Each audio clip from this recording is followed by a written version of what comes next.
Os explicaré la historia de unas mujeres que quisieron ser mucho más de lo que se esperaba de ellas, y que lo consiguieron. Os explicaré cómo entraron a formar parte de un sistema que las quería como musas o como niñas inocentes, pero que supieron utilizar las herramientas que se les dieron y se convirtieron en agentes de su propio arte. Hoy hablamos de las mujeres en el surrealismo.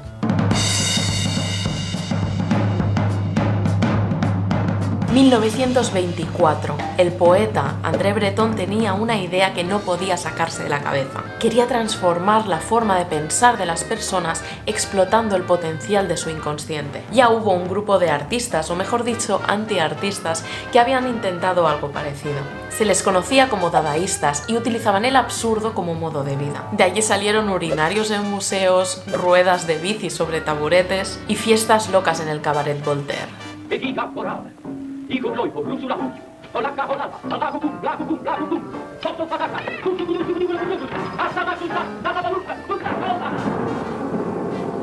Pero Breton quería algo más, quería esperanza. El dadaísmo era un niño pequeño que todo lo rompe, pero el poeta quería ser un adolescente que todo lo rompe por un motivo importantísimo: cambiar el mundo. Así nació el surrealismo. El término significa más allá de lo real y tenía como objetivo perseguir una realidad que fuera superior a la que podemos ver con nuestros ojos. Era la época entre las dos guerras mundiales. La tecnología que se había desarrollado durante el siglo XIX prometía prosperidad, pero sin embargo se habían encontrado con unos conflictos bélicos sin precedentes. ¿Realmente la razón hacía progresar al ser humano? Respondiendo a esa pregunta, buscaron algo que la tecnología no les pudiera arrebatar: los sueños. El inconsciente. ¿Creéis que los sueños no pueden morir? Averigüémoslo.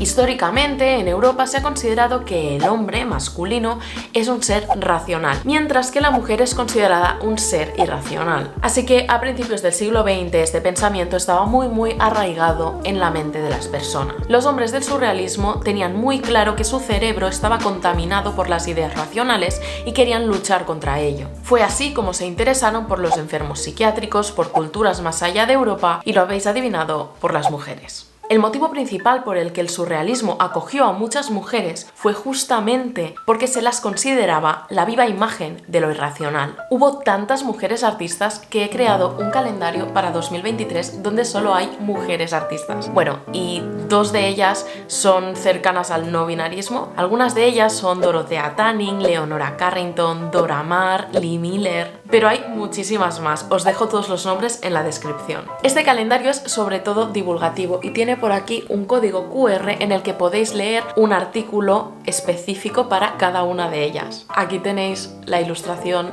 de Ángeles Santos, Maruja Mayo está espectacular, Leonora Carrington y muchísimas más, si es que es una pasada. Si te interesa, tienes el enlace en la descripción. La gran mayoría de mujeres artistas que entraron dentro del círculo del surrealismo lo hicieron de la mano de algún hombre. Generalmente este hombre era su pareja y generalmente eran tratadas como musas. En estas relaciones había una desigualdad muy fuerte. Primero de todo por la edad. Ellos solían ser mucho mayores que ellas, como fue el caso de Max Ernst con Leonora Carrington, que se llevan 26 años, o de Man Ray con Lee Miller, que se llevaban 17, y así la mayoría. También el hombre muchas veces era el mentor, el modelo a seguir, como fue el caso de Leonora Carrington y Max Ernst. A principios del siglo XX era muy difícil para una mujer llegar a ser artista, con lo que ser amante de un hombre que sí era artista era el ticket de entrada a este mundo. En el caso de Leonora Carrington, ella huyó de su familia burguesa para ir a vivir con Max Ernst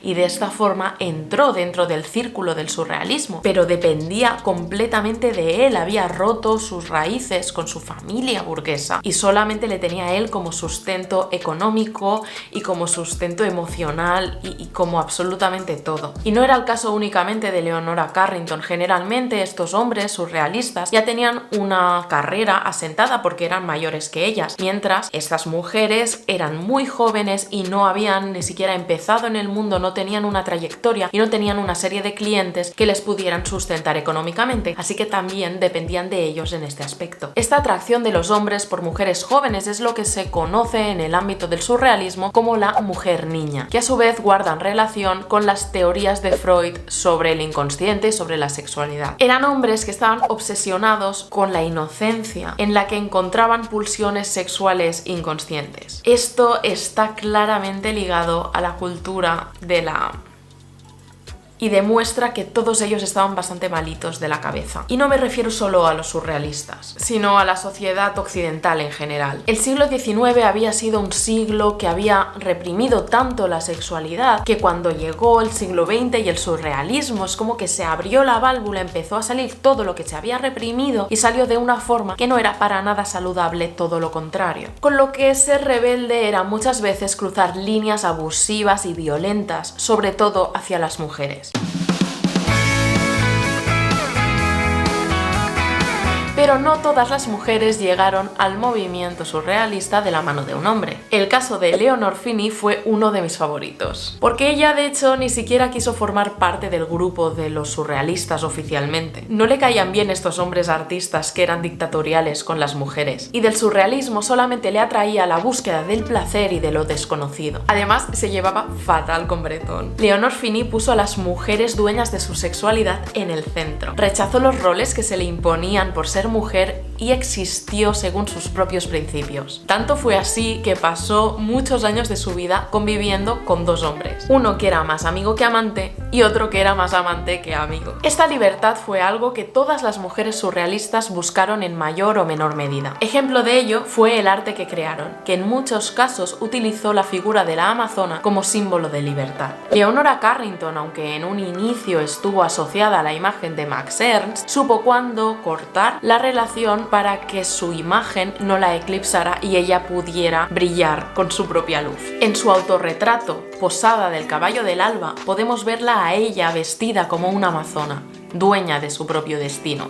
Vemos dos caballos, uno de madera en la pared que simboliza la infancia que pasó encerrada en su jaula dorada, en la familia burguesa de la que os he hablado, y otro caballo en la lejanía, corriendo a su antojo y disfrutando de la libertad. Ese otro caballo es quien verdaderamente Leonora Carrington quería ser, y fue. El surrealismo también supuso un espacio de libertad para todas aquellas personas que sentían que no encajaban dentro de los moldes de género que se imponían socialmente. Este fue el caso de Claude Cahun o de Toyen. Ambas utilizaron seudónimos ambiguos para desligarse de la feminidad que se les había impuesto al nacer. Toyen vestía con ropa de hombre y pedía explícitamente que le trataran en masculino. Claude Cahun adoptó un seudónimo, Claude, que podía ser tanto femenino como masculino, y en sus autorretratos siempre jugaba con la ambigüedad, con las máscaras, con la ropa femenina, con la ropa masculina, para desconcertar al espectador y que no fuera capaz de leerle en un género o en otro. El surrealismo fue un movimiento que, a pesar de ser muy misógino, dio el espacio y las herramientas para que mujeres y personas cercanas al no binarismo encontraran un lugar en el que expresar su subjetividad sin tapujos, y así pudieran hacerse un hueco en la historia del arte. Si quieres conocer más sobre ellas, hazte con el calendario surrealista 2023 y disfruta de un año entero a su lado. Muchas gracias por haber llegado hasta aquí y gracias también a mis Patreon que me permiten crear contenido gratuito y de calidad. Si te ha gustado el vídeo, dale a like y suscríbete a este canal para no perderte ninguna publicación. Y cuando lo hayas hecho, ve a ver este vídeo de aquí en el que te hablo de mujeres en el impresionismo. No tardaré en volver.